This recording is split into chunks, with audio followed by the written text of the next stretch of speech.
Hi there. Let me get Bernard. Bernard, our friends are here. Come on up. Did you pick out some good books today? I bet he did. He's a really good picker. So let's get our first story, which is about, well, not a bear, surprisingly. This is called Tom's Tweet. It's written by Jill Esbaum and illustrated by Dan Santat, and it's published by Alfred A. Knopf. While hunting one morning, right after a storm, Tom heard an inquisitive tweet. And there to his left in the rain-dewy grass was a flip-flapping, fluttery treat. Tom feasted his eyes on the quivering tot. "Hello, breakfast," he said with a grin. He opened his choppers to gobble it down, but the thing was so wretchedly thin. "Dad burn it," said Tom. "You're too skinny to eat. Why, you're nothing but feather and bone."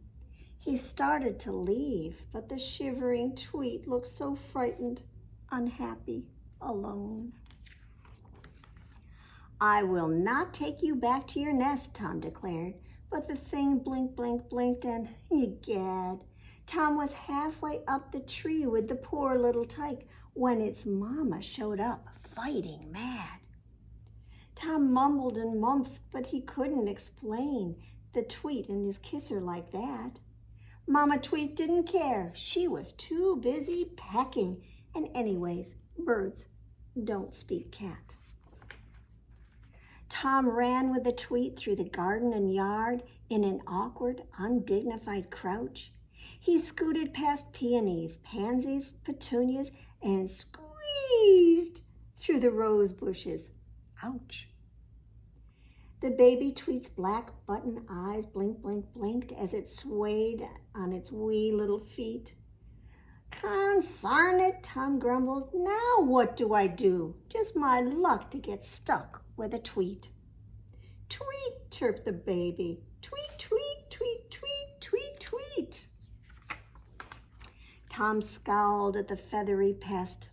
What was wrong with that thing? What on earth did it want?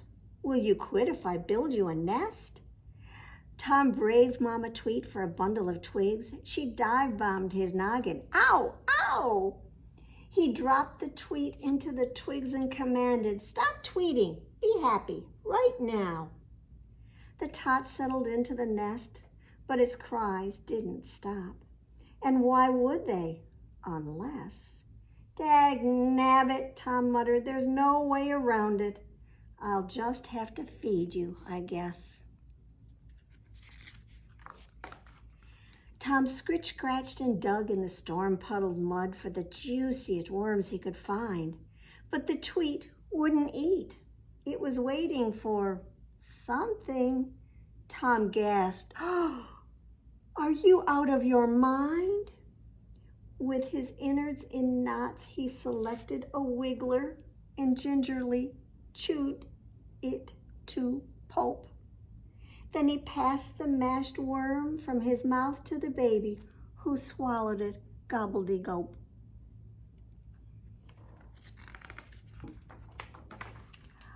Happy at last, the tweet hopped up on Tom and explored him above and beneath. It tugged at his whiskers, pecked his ears as he gritted his still wormy teeth. When the little tweet yawned and hopped under Tom's armpit, he squirmed away, shaking his head. "No snuggling," he grumbled. "I'm not that kind of cat." But the wee thing ignored what he said. Tom sat through the long afternoon with that tweet wedged in tight like an unwanted burr. And although he resisted with all of his might, from deep down in his chest came a purr. Finally, Mama flew off to find food for the rest of her tots. "Now's our chance," muttered Tom to his wakening guest, sneaking peeks between marigold pots. "Here you go, little feller," he said. "Home at last. Say hello to your sister and brothers." Its feathers a-tremble, The tweet sadly blinked, first at Tom, and then the petrified others. That night as he slumbered, Tom dreamed of the tweet. Was he nuts? How completely absurd.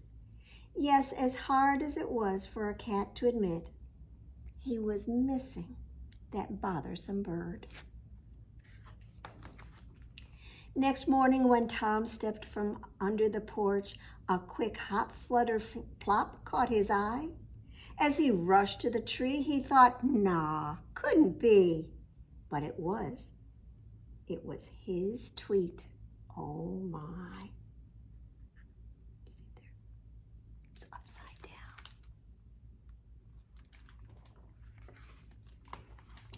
Tarnation, you have to stay up there, he said. You cannot be my friend. I'm a cat.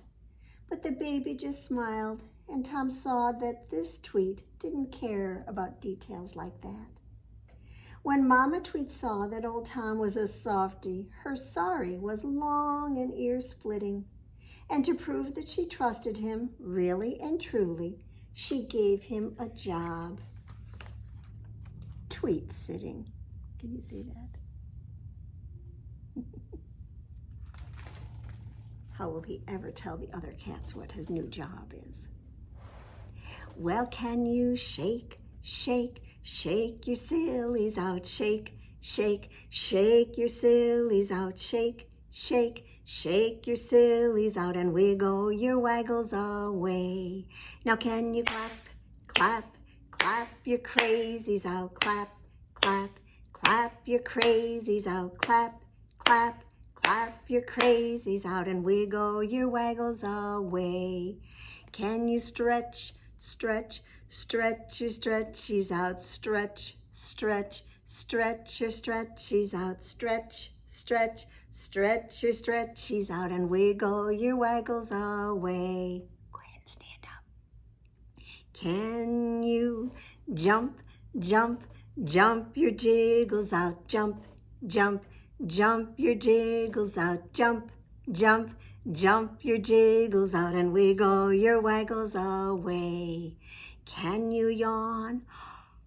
Oh, yawn your sleepies out, yawn.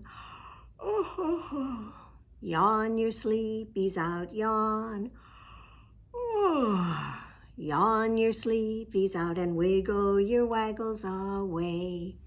Can you shake, shake, shake your sillies out, shake, shake, shake your sillies out, shake, shake, shake your sillies out and wiggle your waggles away. Well, it's a pretty hot day here, and you know what would taste really good? Some ice cream. Our next story is called Duke the Daisy Delight Dog. It's written and illustrated by Lisa Campbell Ernst. And is published by Simon & Schuster Books for Young Readers. For all his long life, Duke had been a traveling dog. Year after year, he wandered alone from town to town, down back roads and country lanes. He slept beneath the stars at night and ate scraps of food rummaged from trash cans along the way. Now, Duke was so old that his once brown hair had turned silver up on top. But still, Duke thought his life on the road was a good one. But one morning, Duke wandered into Glendale, and he spied Darla's Dairy Delight, home of the famous vanilla chocolate swirl, and his life changed. One look at that giant ice cream cone sign, and it was love at first sight. Duke went gaga. He imagined the cool ice cream on his tongue, and he was giddy. His knees felt like marshmallows. He was a dog agog. Running to peek in the window of the tiny red building, Duke discovered a glimmering ice cream machine that bedazzled him more than the most brilliant galaxy of stars. And suddenly, Duke knew he would stay there forever. After all these many years and many places, he thought, I have found my home. And with that, Duke sat down. Now, even though Duke knew he was home, what he did not know was about Darla. Darla Snavely, the Darla of Darla's Dairy Delight. The Dairy Delight was Darla's pride and joy, and she kept it so clean you could eat off the floor. So when Darla showed up for work in her crisp Dairy Delight uniform and found a dirty, smelly mess of a dog waiting for her, she let out a shriek. "Shoo!" she screeched, waving her Aztec pink fingernails at Duke. "Scat, honey lamb! You go on home now." Well, Duke, of course, did not budge. He let out a thunderous woof, which meant, "I am home." Darla screamed again and ran inside the Dairy Delight and locked the door. "What the doo-dah?" Darla gasped, pinning her shaking Dairy Delight cap back in place. Now, by this time, Earl, the town sheriff, and Patty from the diner heard all the commotion, and they ran over. "Problem, Darla?" Earl asked. That monster won't leave," Darla shouted out the little sliding window. Well, Earl and Patty looked at Duke, who was wagging his tail. "Seems pretty harmless to us," said Earl. "He's kind of cute," Patty agreed, and she scratched Duke behind the ears. "Oh, don't touch that filthy animal," Darla cried. "You'll only encourage him to stay," and she slammed the little window closed. But Duke needed no encouragement. He was staying, and nothing Darla could say or do would change his mind. Duke simply sat and waited, thinking of ice cream morning, noon, and night. Over the next few days, word spread through the town that Darla had company. Friendly folks from all around brought Duke food to eat. Some even offered to take him home, but Duke just wagged his tail and gazed lovingly at the Dairy Delight. It was obvious he thought he was home. Now, of course, the more Darla watched Duke sit in front of her beloved Dairy Delight making goo-goo eyes at each ice cream cone that left, why, the more frazzled she became. "Mangy flea bag," she cried, and then she threw herself into a cleaning frenzy, trying to stay calm. Still, Darla was in a royal snit. "Don't drip on the counter," she snapped at her customers as she served the Dairy Delight's famous chocolate and vanilla swirls. "And keep away from that ratty dog." Darla scrubbed and buffed and polished like there was no tomorrow. Now, days passed slowly for Duke as he sat watching Darla and the Dairy Delight from outside, but his heart remained steadfast. It was clear that everyone else in town, everyone except for Darla, was quite fond of Duke. "She just needs to get to know me," Duke decided. "But how? If she won't come to me, well, I'll just have to go to her." And taking a deep breath, Duke marched right up to the door of the Dairy Delight and stepped in with the next customer. Well, the whoops and hollers that burst from Darla's mouth sent everyone in Glendale running. The customers inside the Dairy Delight hightailed it out, and everyone else came lickety-split to see what was going wrong. "Out, out, out!" Darla screamed, running toward Duke with one of her industrial brooms. Poor Duke ran faster than he had since he was a pup. "Crazy mutt!" Darla shrieked. Outside, Duke was surrounded by townsfolk. "Never you mind," said Patty. "She's just a persnickety old bat." And the rest of the crowd agreed. Darla glared out her window and set about sterilizing the Dairy Delight. But Duke was not so easily dissuaded. "She'll come around," he insisted. "She just needs to spend some time with me." So that night, Duke examined the little red building from top to bottom. There was only one way into the Dairy Delight, the front door. The first time Darla saw me come in, Duke thought, "This time I'll just have to sneak in while she's not looking." So the next day, when Darla turned her back to wipe off a counter, Duke did just that. Well, instantly Darla's keen ears heard the click, click, click of Duke's dirty dog toenails, and she ended the daring attempt with more hoops and hollers. "Come on, Darla," Earl pleaded. "Give the guy a break. It's obvious he just plain loves your dairy delight. He's not going to hurt anything." Duke wagged his tail until Darla screamed again. "If that filthy canine thinks he can just waltz in here and call the dairy delight home, he's got another thing coming."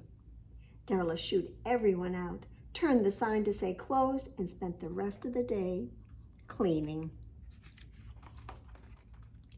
Darla had by now become such a crab that her customers began to dwindle. "This is all that no-good mongrel's fault," she hissed, scrubbing the ceiling with disinfectant. Outside, Duke was set planning his next attempt. "So if she saw me and she heard me, I'll just have to sneak in when she can do neither." And sure enough, the next time Darla turned to fill one of her famous vanilla chocolate swirl cones and the ice cream machine began to rumble and rattle, Duke tiptoed in again. But alas, this time Darla smelled the odoriferous, that means he was kind of stinky, Duke. And with one screech and a charge with her favorite mop, Duke was out the door for the third time. Customers were now few and far between. Delivery men came by with the new cleaning supplies, but only the bravest of ice cream lovers would weather Darla's fury.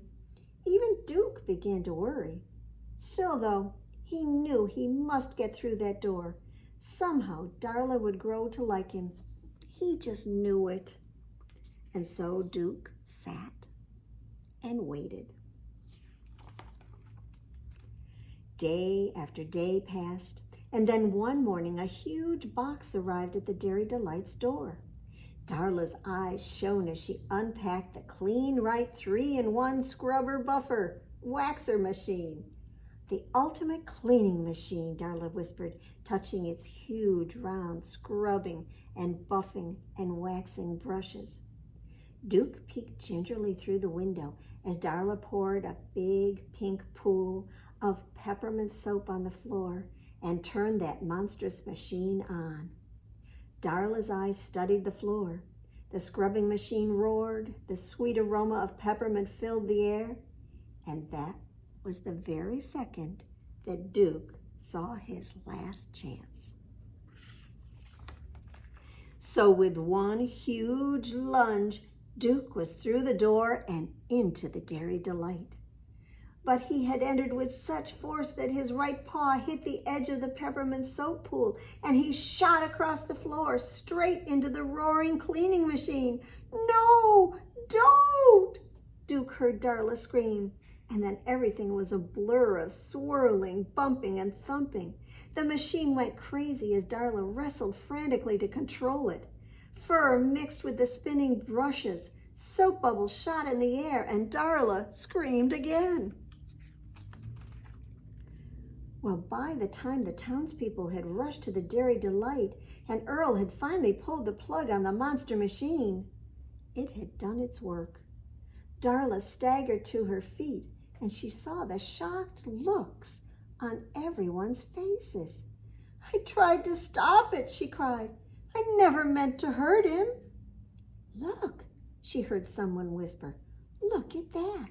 It's a Dairy Delight dog. Do you see his fur looks like the ice cream cones?" Darla did turn and look, and there standing in front of her was a chocolate vanilla swirl wagging its tail.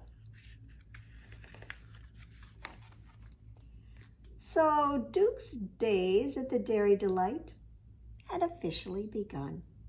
He quickly became the Dairy Delight dog, and people came from miles around to see his spectacular hairdo and to eat Darla's tasty vanilla chocolate swirls. Duke paraded his swirls proudly. It seemed to prove to everyone, even Darla, that he really did belong at the Dairy Delight, just like he knew he did. And with time, even Darla grew fond of Duke, just as he knew she would, because at long last, Darla's Dairy Delight truly was the home of the famous vanilla chocolate swirl.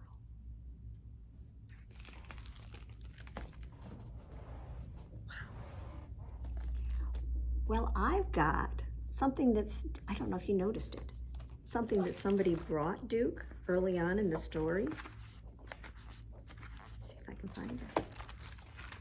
Do you know what that is? I bet you do. It's a hot dog. I've got 5 little hot dogs that are cooking in the pan. The grease got hot and one went bam. So 4 little hot dogs are cooking in the pan. The grease got hot and one went bam. 3 little hot dogs are cooking in the pan. The grease got hot and one went bam. 2 little hot dogs are cooking in the pan. The grease got hot and one went bam. 1 little hot dog is cooking in the pan.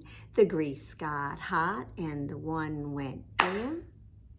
So no little hot dogs are cooking in the pan. The grease got hot and the pan went bam. All right, let's see here. Well, I'm so glad that Darla finally came to really like Duke. We're going to have a story about another animal that not too many people like. This is called Sealed with a Kiss.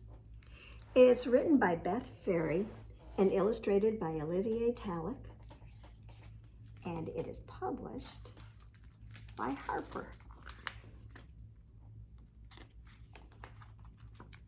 Seal was new to the National Zoo, just in from a small zoo in France. "Allô, zoo," she called happily. "Oh, my cheries, what friends we will be." And she waited and waited to be welcomed, but no one came to meet her, to greet her, to shower her with kisses. And then one morning, a small sparrow swooped by and gave Seal a perky peck on the cheek. Seal was tickled pink. "That is more like it," she said. "I must stop waiting and start participating." So with a smile on her face and a very smelly sardine in her mouth, Seal ventured forth. She waddled right up to Rhino, who sniffed and snorted and sneezed, "Pee-ew." She smooched Panda. "Ew." She bussed baboons. "Bah, bah, fish breath." Seal merrily continued on. She kissed kangaroo, cuddled kookaburra, canoodled caribou. "We've been slobbered," kangaroo cried. "Contaminated," said kookaburra. "With squishy, fishy kisses," caribou added. "Ooh." Well, the bespooched creatures bemoaned their fate, scrubbed their faces, scoured away the kisses and the fishy smell. "I've been smackerelled," giraffe cried. "I've been coddled," koala moaned. Seal was oblivious to the collection of groaning, grumbling, gagging animals that she left in her wake. "This is the way I make the many friends," she smiled. "Oui, oui," which is yes, yes in French. Then she kissed Snow Leopard. Snow Leopard didn't groan or grumble. He didn't gag. Instead, he growled. "You stink," he said. Seal turned and saw the moaning menagerie behind her. That means all the animals came to look at her. "Everyone thinks I do not smell like the rose," she realized. "Hey, Zink, I stink." And she blushed scarlet and turned a sickly shade of green and was left feeling nothing but blue. Now Sparrow flew in a fluster toward the animals. "This is no way to treat a new friend," she said. "Don't you remember when you were new?" "I do," whispered Koala. "Me too," said Giraffe. "She's right," said Rhino. "We're buffoons," said the baboons. So they decided on a plan. "We will write a poem," Panda declared. "And send goodies," Koala said. "And say sorry," Snow Leopard added. So they left their gift by the water's edge. Seal slowly surfaced, and she read, "Dear friend, we sealed this with a lick 'cause our kisses wouldn't stick, and ourselves we want to kick 'cause we are really all heartsick. We hope this does the trick. Please forgive us pretty quick. Signed, your new zoo friends." Seal sighed and sniffed and then blubbered with happiness. "The rhyme is sublime, and I cannot resist the peppermint shrimp." And as Seal gobbled up the shrimp, her heavy heart lightened, and she knew exactly how she would say thank you. So with a smile on her face and peppermint shrimp in her mouth, Seal blew kisses to all the animals.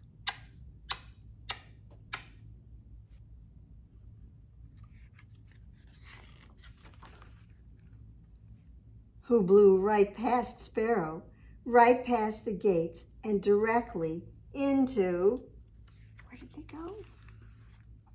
Seal's pool. They covered her with kisses, pecks, smooches, and smackaroos. "Now that is more like it," she said, "because some things, some special things, like forgiveness and friendship, must be sealed with a kiss." And served with a side of shrimp. Wee wee.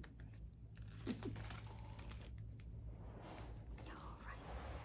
Well, let's see here. Do you think it's time for some bubble gum? I think maybe.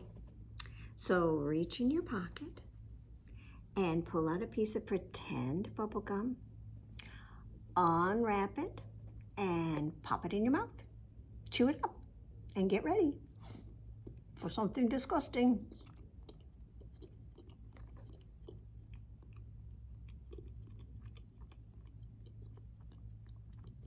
All right, put out your hand. 1, 2, 3, spit your gum in your hand and clap your hand on top. And we've got sticky, sticky bubble gum, sticky, sticky bubble gum, sticky, sticky bubble gum, stick it on your chin. Do we want to leave it there? No. Unstick. Sticky, sticky bubble gum, sticky, sticky bubble gum, sticky, sticky bubble gum, stick it on your knee. Unstick. Sticky, sticky bubble gum, sticky, sticky bubble gum, sticky, sticky bubble gum, stick it on your cheek. Unstick. Sticky, sticky bubble gum, sticky, sticky bubble gum, sticky, sticky bubble gum, stick it on your back. Unstick. Sticky, sticky bubble gum, sticky, sticky bubble gum, sticky, sticky bubble gum, stick it on your nose. Unstick.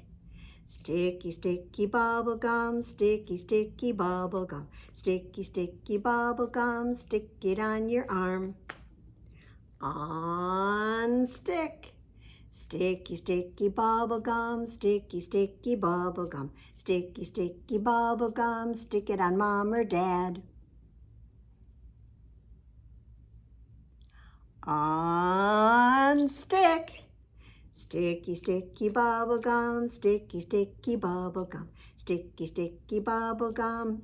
Time to throw it in the trash. And it's also time for something on the flannel board.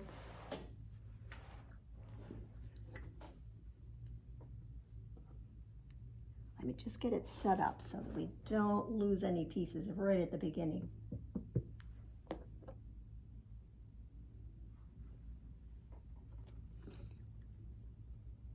I lost my sock, said Fox. What does it look like? Asked Ox. It looks like this, said Fox. Is this your sock? Oh, no, said Fox. That sock is yellow. That is not my sock. My sock is blue. Is this your sock? Asked Ox. No, said Fox. My sock has dots. Then this must be your sock, said Ox. No, said Fox. Those dots are small. The dots on my socks are big. Aha! I found your sock, said Ox. My sock is not in this box, said Fox. But it has big dots. But those big dots are on a rock, said Fox. Well, do you see anything that matches? Just then, what should go by but, oh my goodness. Can you see this? It was a truck, and spilling out of the back of the truck were socks and socks and socks and more socks. So many socks. Do you see any that match mine? Asked Fox. Nope, said Ox. I don't see your socks anywhere. I guess it's time to go. But Ox, said Fox, you got your case. And I got my hat, said Ox. But Ox, you found my sock, said Fox. Where? Where? Asked Ox. It's on your head. This? Said Ox. Oh, no. This is my new hat. No, that's not a hat. That's a blue sock with big round dots. That is my sock. This is a hat. This hole fits just perfectly on my head, said Ox. That little hole was for my leg, said Fox. And the top of my hat is a perfect place to place things, said Ox. But that's the bottom of my sock. That's where I put my foot. Oh, said Ox, that's where I put my oranges. Why don't you put your oranges in your pocket? Asked Fox. Because I'm not wearing any pants, said Ox. Ox, said Fox, you're one of a kind. You can have my blue socks with the big dots. Oh, thank you. They will be my favorite thing. Now, said Fox, I'll put on my other socks, even if they don't match. And tell me, Ox, have you seen my other shoe?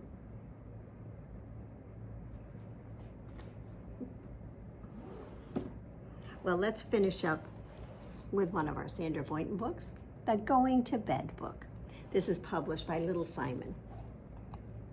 The sun has set not long ago. Now everybody goes below to take a bath in one big tub with soap all over, scrub, scrub, scrub. They hang their towels on the wall and find pajamas big and small. And with some on top and some beneath, they brush and brush and brush their teeth. And when the moon is on the rise, why, they all go up to exercise. And down once more, but not so fast. They're on their way to bed at last. The day is done. They say goodnight, and somebody turns off the light. The moon is high, the sea is deep, and they rock and rock and rock to sleep. So those are our bedtime stories for tonight. Come back next week, and Bernard and I will have some more for you. See you then. Bye-bye.